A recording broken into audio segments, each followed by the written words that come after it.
know, you've seen the business. It's going to shit. What the fuck's happened? Who's pissed on the couch? But if you piss on me, you're going to have to whoop my ass. Let me be clear. We're not raping anyone. So I can jerk myself off. Yeah, we're probably going to do that after the podcast for sure. Are you worried that your kids are ever going to listen to this podcast? They got to give all their shit in. Sure, Hurricane Corona sure legit. We know you love us. Get another booking. Okay, shut the fuck up. So what is the theme of your podcast? Zero theme. When I power driving, my farted in his face. Dude, that was sick. It's What You Talking Boots, hosted by Canadian pro wrestler Rich the Boot Atkins. Okay, so we're here with K.Trevor. One thing that I didn't realize about you was that you're not a small town guy. I think I bought into the gimmick. It's amazing the power of suggestion and how much people sort of buy into what Letterkenny is. Because I am born and raised Toronto, Ontario, grew up in the city. I went to a performance arts high school. Closest I ever came to working with my hands. I spent a lot of years in a butcher shop and a lot of years in a kitchen. And that's about as blue collar as I've gotten in my life. And I am full on city boy art school grad.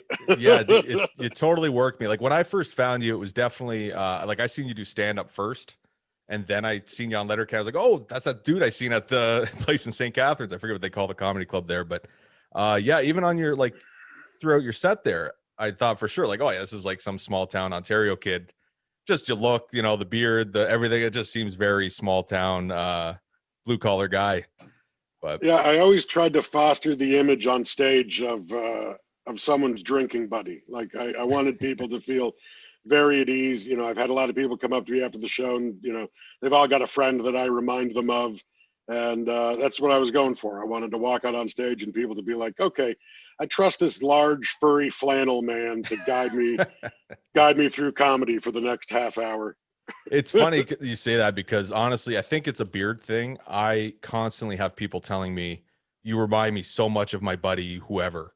And I think it's just literally a general beard face thing. Like it's amazing how like beards just like people focus on that and that's your face.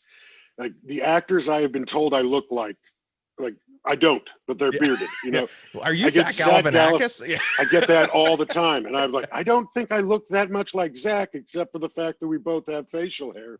Yeah. Yeah. Everywhere. Actually, it's funny because when you started messaging me, we were talking about, you had Renee on the show, Renee Dupree. Yeah. And I have a good Renee Dupree story, and it's exactly that. No shit. Okay, let's hear it, man. I met Renee at a Smash Wrestling show a few years ago. It was actually like a double-header, double bill. So it was two shows in one day. It was World Cup of Wrestling Canadian qualifiers. Yes. And then Smash. He wrestled Michael Elgin. Yeah, I believe. Yeah. So now Renee and I have a mutual friend for a long time, a comedian, Julian Dion. He grew up with Renee, and Julian and I have worked together a bunch of times over the years doing stand-up. And Julian, always knowing about my big wrestling fandom, has always told me Renee stories and gone on and on about his great old friend Renee, who was like, the youngest guy signed to WWE contract. He was very proud of Renee and talking. And I'm like, of course I knew who he was. La Resistance. Yeah, no, I know exactly what you mean. So finally meet him after all these years. And he was at the merch table. So I walked up and I bought like 8x10 of him and Sylvain that was signed, and we got to chatting, and I was like, oh, we have a mutual friend, Julian Dion, and we started chatting about that and about how great a guy Julian was, went back and forth on that. I went back to watching the show. He went back to getting ready for the show. Later on, we took a picture, and I texted it to Julian going, oh, look who I met, and then he messaged me back, and so later on, I saw Renee at the bar, so I wandered up to him with my phone. I was like, oh, I just letting you know, I texted the photo of us to Julian, and he said to say hi. So hi from Julian, and he was like, oh, that's great. We chatted a bit more, and then went on our ways. Now, at the show, there was another stand-up comedian, Casey Corbin, who actually hosts the Talkin' Wrestling podcast, and Casey is another fat bearded guy. And Casey and I became friends because every comic was like, do you know Casey Corbin? You look exactly like him. And Casey, every time he met a comic, they're like, do you know K.Trevor Wilson? Because you look exactly like him. And we message each other. It's like, so apparently we're the same person, so we should probably be friends. And that's how my friendship with Casey started. So I had run into him earlier in the day. And I guess after both times I had gone to say hi to Renee, he saw Renee and walked up to him and was like, hey, I wanted to introduce myself. I'm a comedian and I'm friends with Julie and Dion. And Renee's like, I know, holy, buddy, you've talked to me all day. You took pictures together. You showed the pictures. Like, I get it. You know Julian. And Casey's like, no, okay, no, I know what happened. He goes, see, this is the first time I'm talking to you. You were talking to another comic, K.Trevor Wilson, earlier. And then Casey showed him a picture of me and him side by side at the event that we'd taken earlier. He goes, yeah, that's the guy you were talking to before. This is me. And Renee was like, oh my God, I'm really sorry. I just yelled at you. I totally thought you were the other fat comic. That's so Renee too. It doesn't take much to get him to kind of switch on you and be like, yeah, okay, man. Like whatever. Like he can be short tempered. He's great, man.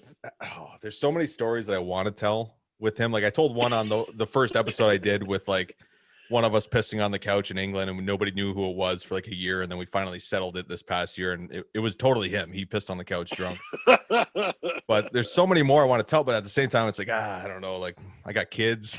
I don't want them to hear all this. Got to be careful when you start telling tales out of school. Yeah, I'm gonna have to like put them on Patreon or something. I don't think my kids have a visa yet, so they can't sign up. But with wrestling, what age did you start getting into that? I'm probably going to say about 6 or 7. I really started paying attention to it. This is like Hogan. Yeah. I was full on the Hulkamaniac years. I think my earliest memories of watching it. I remember Rockin' Wrestling, and I think that's what really brought me into it was the cartoon show that was on when I was a kid, Hulk Hogan's Rockin' Wrestling. And then through that, like my earliest memories are really around sort of WrestleMania 4 that I can like clearly, like I've gone back and watched everything since, but like if I'm actually remembering the first stuff I remember catching on TV, I vividly remember the recap of Bret Hart and Bad News Brown at the end of the Battle Royal at WrestleMania 4 when they Bad News throws him over the top and Bret comes back and destroys the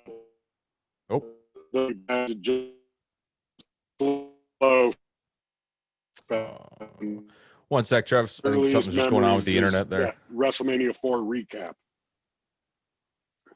Sorry, you're just breaking up there. But yeah, the WrestleMania 4 recap, that's probably around the age or the time frame.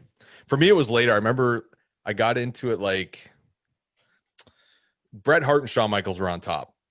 So it was like mid 90s. I'm a little bit young. I'm 32. I think you're a few years older than me. Yeah, and I'm 39. Right. So I remember one time I was telling Stone Rockwell, do you know him, Asylum? Yeah, I do. So we're traveling back from Boston one time. We're just bored and we're talking the same thing, asking each other the same kind of question, like when did you start watching? And that's what I told him. That was my answer. I'm like, yeah, definitely like when Bret and Shawn around Iron Man match, somewhere in there was like when I really started getting into it. And he just looks at me and goes, oh, you must have been real cool at school. It was like the downtime of wrestling. Like it was not popular at that time. What age do you think, like, did you get into stand-up comedy when you were young, or was that something later as an adult that you got into? I was always a fan of comedy. My dad said that when I was like really little, I would laugh at jokes that there was no way I'd be able to understand. It was like, it didn't matter if I knew what they were talking about. My dad said I just knew when stuff was funny. So like, I think I watched Monty Python when I was 7 years old. And I started acting professionally when I was about 14, and already at that point, I was like a big stand-up fan. I'd absorbed all of Eddie Murphy's specials, and we had George Carlin tapes and Robin Williams tapes. I'd make the family listen to on long car drives. So I was already Yeah, I think I was about 7 or 8 when I was watching Uncle Buck, Yeah. and I put it together that was John Candy's job. Yeah. It was like, oh, I knew that he was John Candy playing Uncle Buck, but it was like at that point, my little kid brain is like, that's his office. Like, your dad goes to an office every day. That's his office. He goes and plays pretend. And I'm just like, well, that's got to be the best job in the world. I want to do that. And then I sort of, found Saturday Night Live, stand-up comedy, like all the other avenues, and I just fell in love with all forms of comedy. And it was just that was the dream that I felt I could make happen. Did you so when you started getting into performing, were you looking more towards stand-up, or were you always looking more at the acting?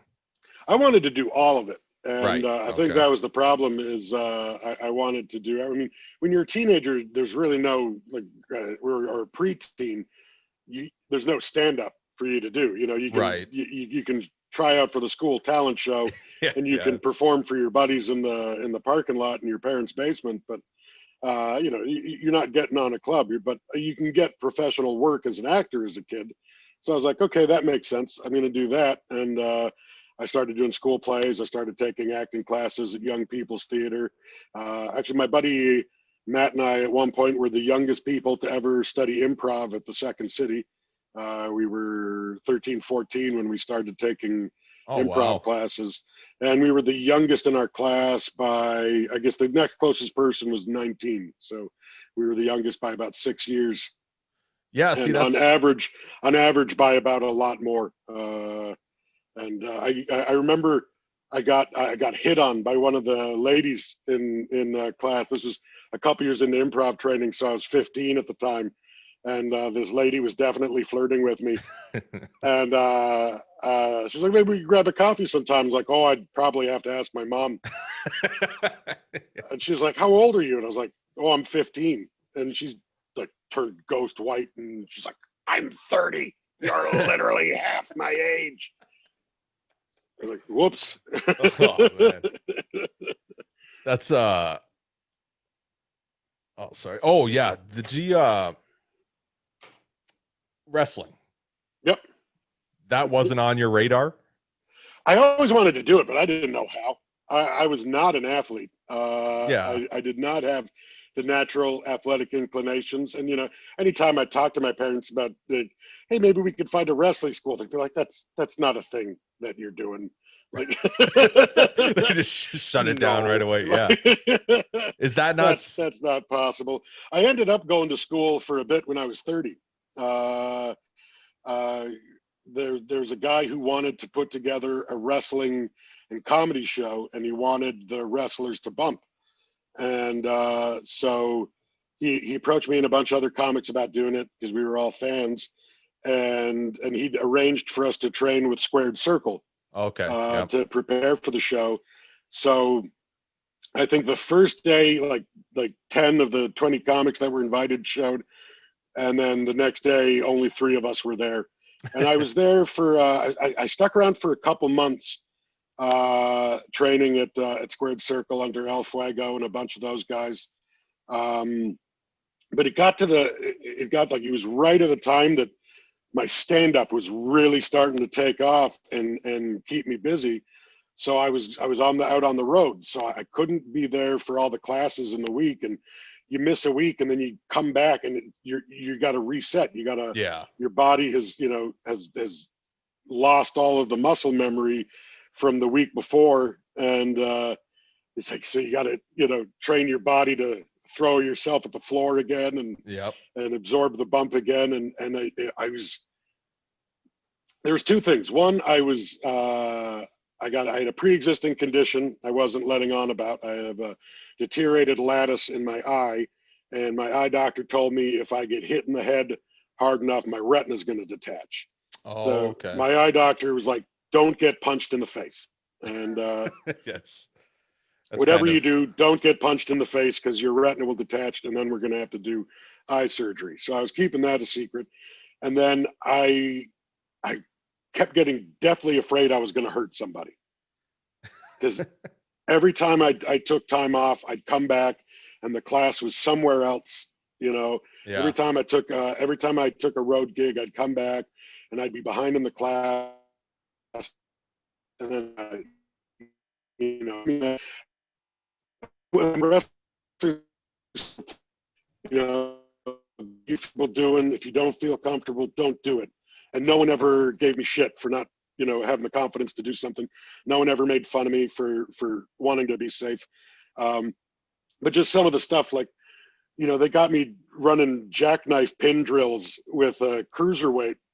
Yeah, training never makes sense. Training is always even because sometimes I'll be in there when I was first starting with like 100-pound girl, and we're doing this big long spot where like she's got to like pick me up for a slam, and I slip behind, and like it just doesn't make any sense. But yeah, no, it's incredibly insightful of you to see that like you might hurt somebody if you're not. Well, I mean, just doing the jackknife pin drills, I roll over onto the guy and I land, but as soon as I lock the bridge, my knees are like, oh, we don't hold this much weight, and I just collapse on the guy, and luckily he rolled out from underneath me because I was about to put a good 300 pounds onto his chest. Oh yeah, I've done the same thing with that same exact jackknife. I've done it where I just slipped and I literally just landed ass first on somebody's face and just squished it complete, like the worst thing you could hope for, right? Yeah.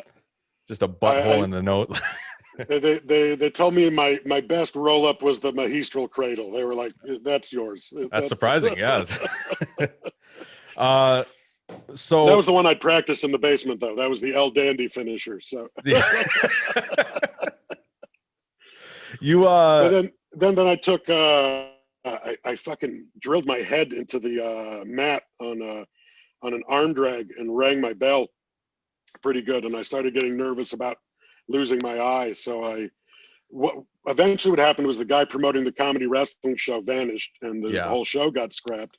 And Fuego was nice enough to let us keep coming to class while we figured out what was going on. But with the immediate show gone and not wanting to lose an eye, I decided to bow out. But it was some of the most fun I ever had. The guys from that class, like the advanced students that were in that class were guys like Tariq and John Greed, and Sebastian Suave was one of the coaches that I had.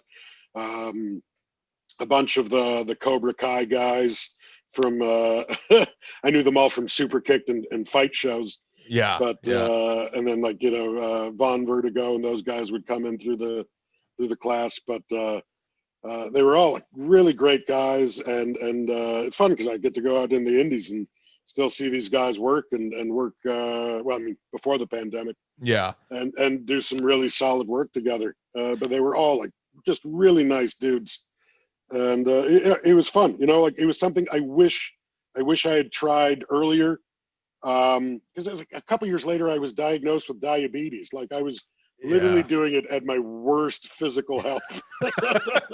I remember I'd get home from school and I'd sit down on the couch and just slowly all of my muscles would seize up.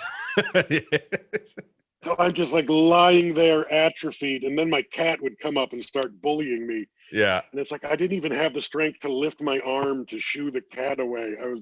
I'd never been so sore, but I had never been so happy being that sore either. It was good times. Have you ever had anybody approach you about getting involved? Like, for instance, I know you went to an Impact taping and you did some podcasts there. I seen your posts today, one you did with Alicia Tout and Santino Marella. Did Scott D'Amore, anybody there, ever try to pitch you anything about getting involved with Impact? They haven't asked me to do anything on the show, not in a while. Like, they asked me to come by and do some of their digital stuff. Nick asked me a couple of times to do the Stone Rockwell, one of those like videos that he does for the online for Twitch and stuff. And I got asked to do Ethan Page's recap. Podcast a couple of times, and it was just like scheduling conflicts. The one thing about being a stand-up that's very similar to wrestling is you make most of your money not at home. So I'd be like, I'd love to do it, but I'm going to be in Arizona and Florida. Yeah, I thought it was just like kind of a given that they would want you on there. Just the fact that you're a big guy, you have a celebrity status, everyone knows your face. It would just a lot of the indies guys like have asked me at one point. Kingdom James there asked me to. I'm talking to him literally right after you. Oh, right on. I'll tell him I said hi. He's great. He invited me to he actually invited me to get in the ring. He wanted he wanted me to take part in a battle royal at a wrestling union show. Yeah. But it was it was too close to the Letterkenny taping. We were under contract, so I think it was either that I couldn't get cleared to do something that physical right before I had to work, or we were going up to do pre-production on another season. Either way, I was, pardon me, not able to take part. But I really appreciated the offer, and I would have loved to. He said, we'll protect you, and we've got a spot figured out. And I really would have loved to do it, but it's just one of those things that didn't work out. And actually, Ethan asked me to come up to Barrie to do that. I think A1. Yeah. And they wanted me to manage a Letterkenny themed wrestler. So it actually might be. Speaking of A1, speaking of Letterkenny themed wrestlers, we're joined right now by BMD Brett Michael David. Can you hear us, Brett? Oh, geez. Maybe he's not here.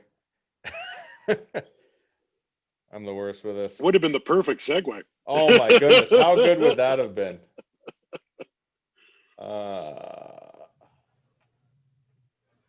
How come he can't hear us? Hold on, can you hear me now, bud? Oh yeah, we can hear you. Okay, good. I just had to change a setting here. I was having a hard time. Yeah, no problem. I thought it was me. I'm like, what the hell? I'm new to Zoom, so I don't. Dude, I don't know. We had the same issue Christmas Eve. We were trying to Zoom with my wife's family, and for like 45 minutes, we were sitting here, couldn't hear a word.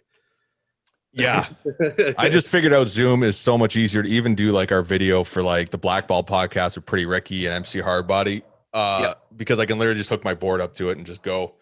But anyways, BMD, he's here. We have K.Trevor Wilson. You two can finally meet. What's up, bud? How's it going?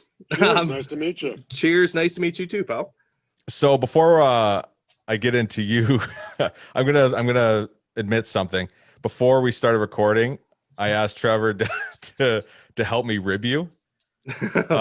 So the whole idea was I was gonna have him basically pretend to be super pissed that you do the Letterkenny gimmick or the trailer, like it's not exactly Letterkenny, but it's similar. And then have him just like sign out quick and then have you just not tell you anything. But you know what? I'm so glad you didn't do that. I would have been so upset and concerned. Yeah. Oh man. So That's hilarious. We're talking to Trevor about like him. He actually did some training at Squared Circle. Where did you get started? So I got started originally at Battle Arts Academy with Santino Marella. I was there for didn't know that at all. Yeah, dude. Oh, I was there for like 3 months. I got a whole different story about that, but that's for another time. And then I went to HPW with Rip Impact. Okay, yeah, Rip, yeah, right on the highway there. Yeah, and I feel honestly, I was there for like a year and a bit, and I feel like I've been fortunate enough to make friends with some cool people, and they've taken me under their wing and taken me on the road, and I've learned a lot. I would say even more so traveling and wrestling and showing up at shows. Oh, for sure. That's where all the learning's done. Like you learn how to protect yourself and you get your wind right at training. But as far as learning how to actually work, I'm sure it's the same with comedy. You got to be in front of a crowd, right? Like you have to figure out the beats and figure out what to do when, right? Any sort of performance, you got to know, you got to learn how to feel the crowd, and you can't do that till you're in front of them. And then you figure out what they like, and you figure out how you can lead them where you want to lead them. Yeah, and I don't know if it's the same with comedy, but I forget who I was talking to about this. It was about advice. And I've taken too much advice at times where like every single person who I respect gives me a different piece of advice and I just do it all. I don't file it. I just, I literally like I remember dyeing my hair completely blonde because Robbie McAllister said to do so. And then the next week I do like a totally different gimmick because Diener told me to do this. And I'm like, okay. So every week, like I look completely different. Now I'm completely like bald because I bleached my hair. And it's just, but I find with performing, it's the same thing. You don't even realize the advice until it happens. Like you think you understand it, and really it doesn't really set in until you're in the ring or until you're on stage, and that moment happens, and that's exactly what it clicks. It's like, oh shit, okay, this is what he was talking about 3 years ago when I got that advice. Yeah, everyone's going to give you advice, and then like the thing you got to figure out is where they're coming from when they gave you that advice. Are they sincerely trying to help you, and do they have the knowledge to help you? Are they trying to hurt you because they're intimidated by what they see? And also, like, are they sincerely trying to help you but don't have the knowledge to help you and are not necessarily? You know, I in comedy, it's the same thing. You know, like when you're coming up, you got the headliners, and they'll tell you 1,000 ways on how to do it. And you know, some of it is like good advice, some of it's terrible advice because it might have worked for them, but it's not necessarily going to work for you. And it's also the same thing with the stuff that people tell you not to do, almost as much as what they tell you. Because just about everything I've done in my career, someone at some point has told me that's impossible and that doesn't happen and you can't do that. And it's like, no, they just couldn't figure out how to do it. Doesn't mean you can't. So yeah, you got to weigh all the advice as you get it, and then eventually you combine. It's like I took up a whole bunch of different acting classes, and they all had different theories, and you just start cherry picking what works for me, what doesn't work for me, what speaks to me, and what doesn't speak to me. Yeah, that was like the hardest thing for, you know, even the whole, like you said, the whole Letterkenny thing, like the Letterkenny gimmick stuff that came about. It was a matter of listening to all the advice I was getting at once, and then picking which stuff like I thought like was relevant to me the most. And like, you know, you hear it from every documentary you watch about wrestling and stuff, like your gimmick or whatever is just the best gimmicks are just you turned up to 10 or 11 or whatever, right? And for me, it was a realization of like, I did a show in Massachusetts, and me being this super Canadian guy, you know, to get over in the States, it's been a challenge at times. And I was riding home with MJF, and he told me before I was doing the Letterkenny stuff, he told me that when I came out, they need to know who I am right away. They need to know exactly who I'm about. I should be able to tell them it without me even saying anything. And I had these beer patches on me. Oh, I like beer, Molson Canadian, all this stuff.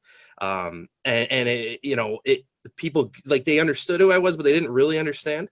So until I started doing, okay, I love the show, and I love it because I feel like I can relate to it so much, just stuff coming up like in my life. And so I just took that and I was like, oh, I wear flannel all the time. I wear jeans all the time. I'm going to, you know, incorporate this into my wrestling somehow and try and turn it up to, so it's just me turned up to 10. I drink a lot more beer. I'm a lot more out there.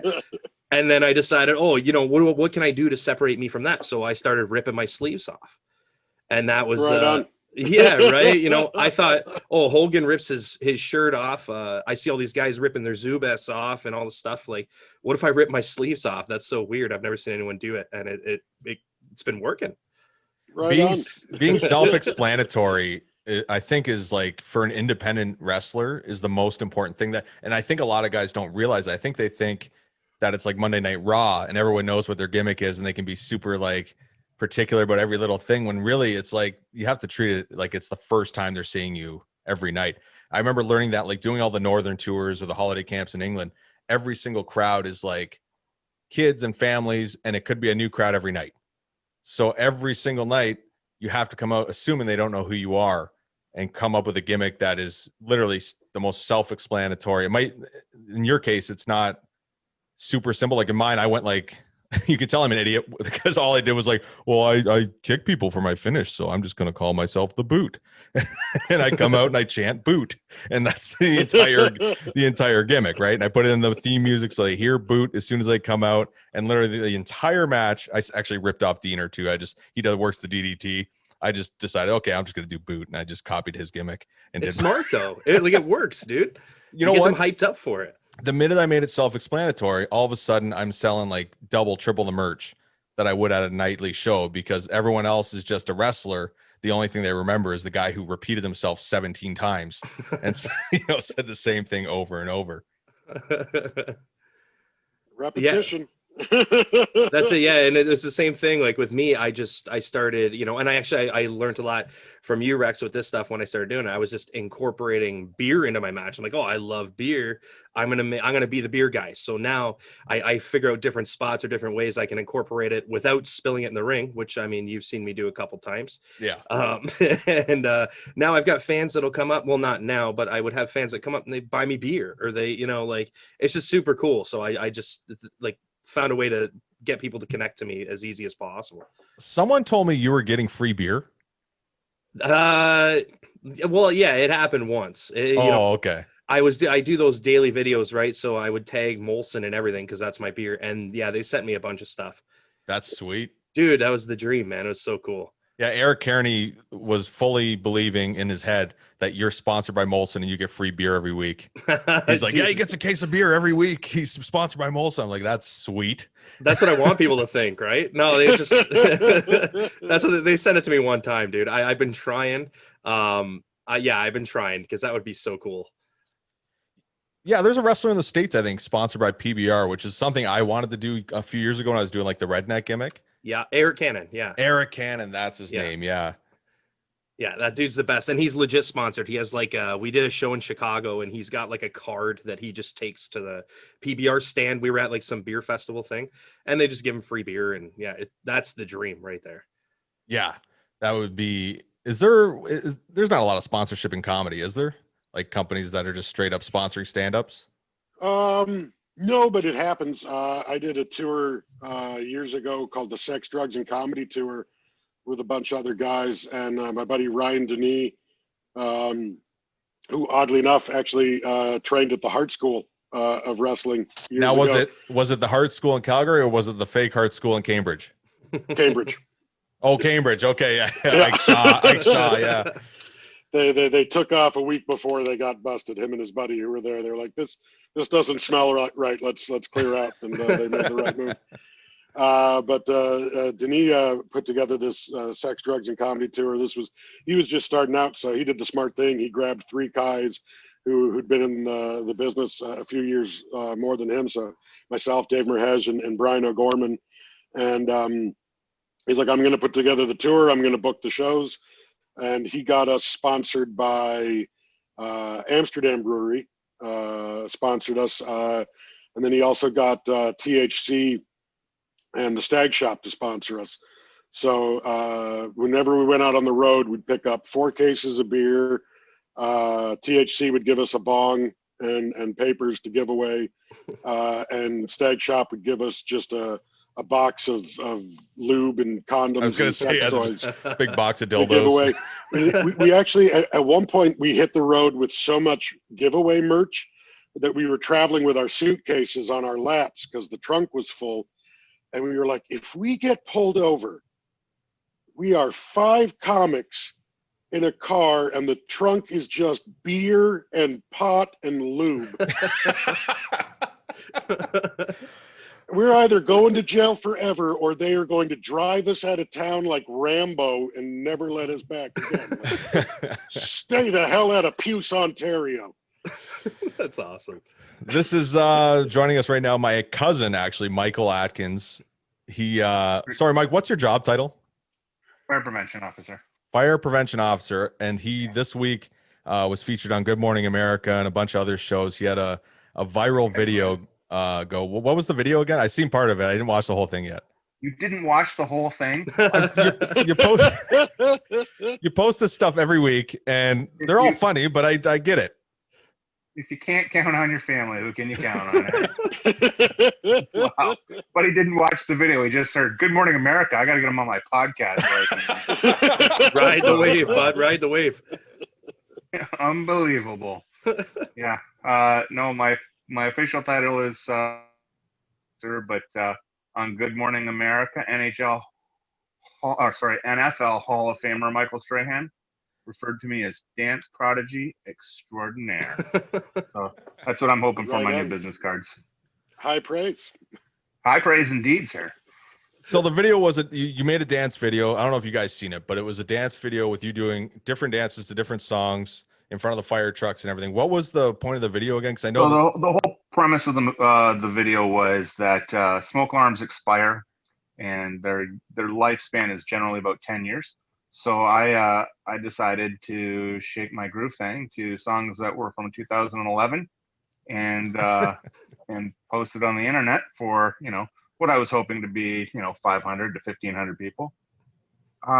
Yeah, we've got about 200,000 views on Facebook and Twitter, but I mean, Good Morning America has 5 million viewers. So yeah, nice. Yeah. I remember a few years ago, BMD, you might remember this as well. My brother-in-law, Ryan Swift, I was filming one of his matches, and he climbed up to the top rope, and he had been having an issue where he was getting like sick in matches. He puked. So he got right on the top rope, ready to jump onto the Blade from AEW. He was going by Pepper Parks back then. And just before he jumped, he barfed all over the floor, wipes the spit away, and then jumps. So I had this video, and it got probably, I don't know, maybe 50,000, 100,000 views or something on YouTube. But then at the same time, it was on like Ridiculousness, TSN, ESPN, all these things. And I'm thinking like, that's way more views than you're letting on. Like, and the same thing, because I sold stupidly half the rights to like one of those media companies.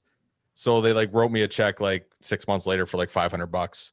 And I'm sure that video was used, like it was used on so many television shows. So I don't really know how many views it got or how much money it made or, how big it could really be. So I'm sure your video is probably has a way bigger audience than it would have.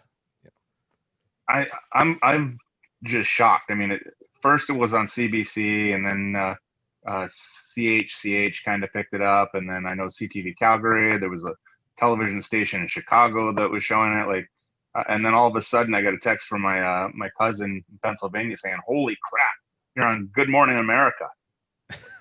That's insane. Yeah, exactly, right? And I don't know if you've seen the video.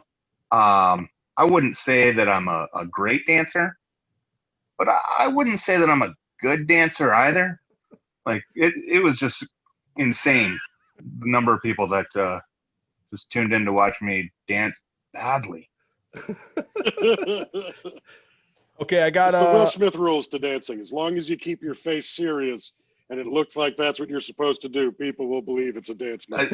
And that's exactly what I did. People are like, "Why are you so serious?" I'm like, "Because I am in the zone, baby. I know what I do." Before we do plugs and get out of here, I got some fan questions, and I stupidly didn't post who they were for. So I'm assuming I can kind of tell who they're for, like which ones, but we're all going to answer them. I just want to go around the table. Great in 1993. He says, if you could have one match, and I'm sure this is for Trevor, because he's the only, well, Mike, I don't think he knew you were going to be on, but sorry. If you could have one match, who would it be against, and what would the stipulation be?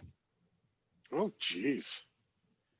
I should probably take on Derry to find out who is the second toughest guy in Letterkenny. BMD, any dream matches out there that you want to get done? Oh, man. As it stands right now, like my dream match all the time was I always wanted to wrestle RVD because like I grew up loving that guy. For like active guys right now, man, that's tough. I would say probably Cody Rhodes, to be honest with you. He power slammed me once in a battle royal, and I haven't gotten it back. So that's a guy for sure. Yeah. Or I would like to make happen. Actually, it was supposed to happen in Alpha 1, and I forget some stuff kind of came up. It was pretty last minute, but I did that lumberjack match with Justin Sane, and I was in the main event. And Squirrely Dan was going to apparently maybe come out with me. There was some contact there with Ethan Page. Yeah.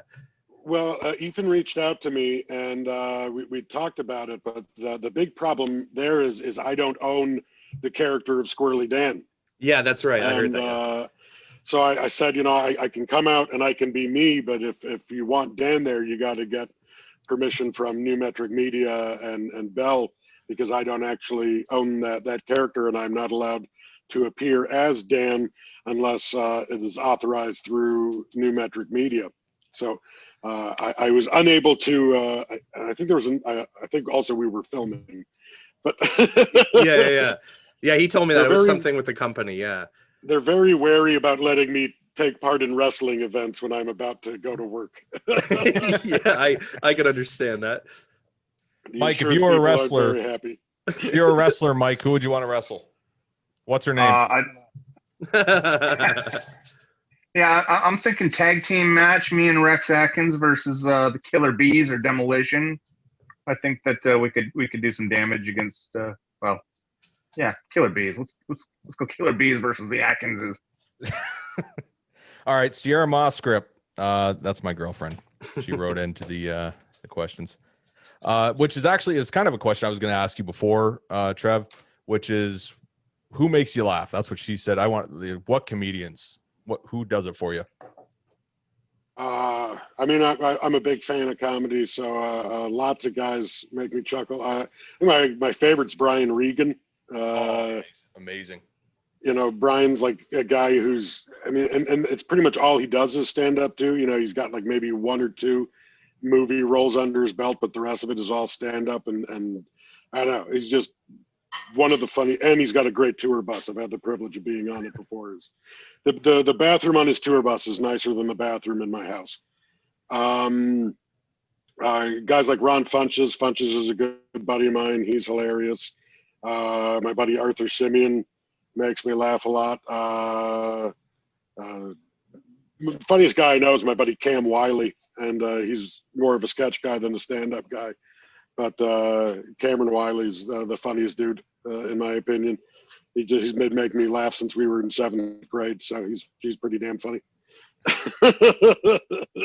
Yeah, I've always gravitated towards more like definitely for stand-ups, New York comedy, big time. Like anybody who was the old Opie and Anthony days, that's what I grew up on. So like Jim Norton, Bobby Kelly, all those guys, Rich Voss.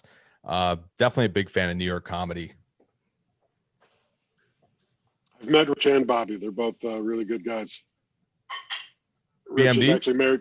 Rich is married to a good Canadian girl, Bonnie McFarlane. That's right. Did you watch the roast of Rich Voss? I didn't. I should check that out. Oh my God. There is this one in there when it was Jim Florentine. And I think the joke's something like she achieved her dream of moving to America and becoming, I'm fucking it up now. I can't remember it. Oh yeah, that's what it was. She went to America, became famous, and got fuck. I can't fucking do it. It's something about it. Ends with stupid rich, and if you know her husband's Rich Voss. But point is, BMD, who makes you laugh? Clearly not me. Yeah, no, you actually do make me laugh. I still daily think about the your version of BMD, which was bitches, money, donuts, that you thought I should go with, and I think that's funny. So yes, you do. Well, I feel bad if we didn't at least acknowledge K.Trevor Wilson here. I mean, and he's my dad's favorite stand-up as well. He would be upset if I didn't mention that. I dabbled a little bit in stand-up a few years ago. So there's some local guys around here. Manolis Sontanos, really funny guy. Oh yeah. Yeah, he's really funny. He gave me some good advice one time after an amateur show. And Pat Coppolino is another one. Good cat. Yep. Great guy. Yeah. He runs the Levity Comedy Club in Hamilton. Those are some good guys. And then as far as like, is Pat the red-haired guy? Yeah, he dressed as Louis C.K. for Halloween. Okay, I seen that. Yeah. Okay. And as far as like bigger, it was eerie. It was eerie how much you look like Louis. Yeah, it was scary costume. 100%. Yeah, those guys, and then I would say for big time, like Bill Burr is one too. Kills me. Yep. Mike, who did you grow up on? We have the same lawyer. What comedians did I grow up on? Yeah. Oh man, that was those were like the Andrew Dice Clay days, man. Those way back. You know, Richard Pryor. I'm older than I look. No, I think you look right just now. Hurtful. No, my family right now are huge fans of Michael McIntyre, and I don't know. I just like to laugh. Anybody that's gonna make me smile, I'll turn them on. What? I'm gonna take one more question here. It's from another guy, BMD. You know him, Clayton Wilson. Oh yeah, my bud.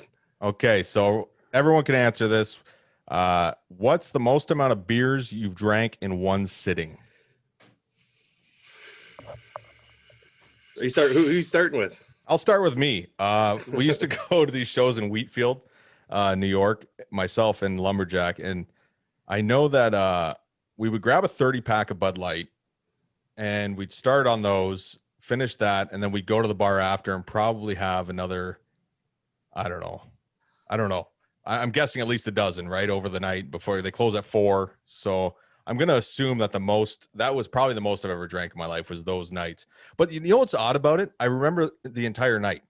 And I never really, they always say American beer is not as strong. And it says the same percentage, but I'm sure after 15 beers plus, let's say, so we're looking just shy of 30 beers probably. And I still remember everything, nothing. Whereas if I did that here, if I went to a bar here and had, 30 beers, I'd be, you wouldn't hear from me for a week. Yeah. So, but yeah, I would say somewhere just shy of 30. Oh my God. I almost did a 2-4 once. That was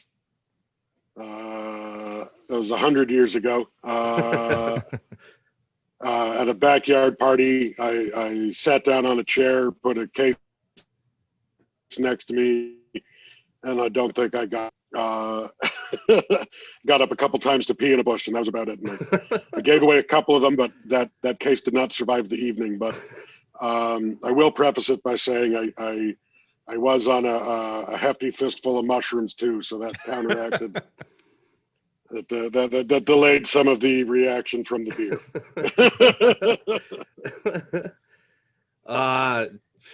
I'm a Molson guy, so that's like 5% you're looking at there. Or what is it? 5? I don't know. 5. Oh, you're making excuses already. 5%. No. So I would say, honestly, maybe 15 or 16. Nothing crazy. Well, I guess it's kind of crazy to some people, but yeah, maybe 15 or 16 when I get going. Sometimes on these Twitch streams, man, I get going. I don't know. Mike, you're not a big drinker, are you? Yeah, no, I'm just trying to think. Most in one sitting. Carry the 4. Probably 1. Yeah, I hate beer with a passion. Yeah. Yeah, gross. No, thank you. Well, there you have it. Thank you, everyone, for being on here. Let's, K.Trevor, where can everybody find you? I'm the only K.Trevor Wilson on the internet, so it's easy to track me down. KTrevorWilson.com, at K.Trevor Wilson on Twitter and Instagram. ComedyRecords.ca. Yeah. And you can go on Crave, check out the new season of Letterkenny. Of course. And yeah, I also got my comedy special on there. Oh yeah, and I got my merch store at Below the Collar. Before you move on there, I'm super pissed. I ordered the Man Mountain t-shirt, the cartoon one. Nice. I didn't get it in the mail yet. It's still sitting in Chicago, Illinois. I'm waiting for it. It hasn't come in yet. And also about Letterkenny, the opening scene of season 9 is probably the best opening of any show I've ever watched. Like the rap, yeah. That was so much fun to shoot. That was 2 days in a Tutti Frutti restaurant, right on like the first drive into Sudbury. You look to your right, you'll see the Tutti Fruttis we shot at over 2 days. That was a ridiculous 2 days. Actually, fun fact: one of the soldiers in that scene is cousins with Bret Hart's first wife. Oh, okay. No kidding. Yeah. We all got to chatting about wrestling, and he was like, he was telling us stories about hanging out with the Harts all the way back in the day. So, small world wrestling. All right, Brett, where can everybody find you, buddy? I'm at BMD Bud on everything, Twitter, Instagram. Definitely check out my YouTube. I've been doing a lot of comedy sketches on there recently. I just had one kind of take off really big. I made fun of, I did a fake news report on the people that owe money to CERB, and I acted as one of the guys, and the comments on the video are hilarious. I don't know how people don't realize it's a parody, but some people it looks absolutely legit though. It looks completely legit. When I seen it at first, I'm like, I took me a second to realize it was you because I thought it was like a real article or a news story. But yeah, that looks great, man. I did my best, and it's my voice as the reporter too, and it's me on the front lawn, obviously. I mean, I'm getting a lot of hate for it, but I absolutely love it. It's going to hit like 50K views now, which is insane for me. So definitely check me out on YouTube. I got a few other ones up there and some one that we're working on right now. That'd be great. Beautiful. Mike, where can everybody find you, buddy? For the rest of the weekend, I'll be hanging out on the couch. After that, unconfirmed dates on the hot tub and the patio swing. But yeah, fortunately, my merch isn't up yet, so I don't have a website to refer to yet. But maybe next time. All right. Thanks, guys. I appreciate you all being on. You guys have a good night. All right. Thanks, bud. You too. Thanks so much. Thanks. Nice meeting you all. Nice to meet you guys.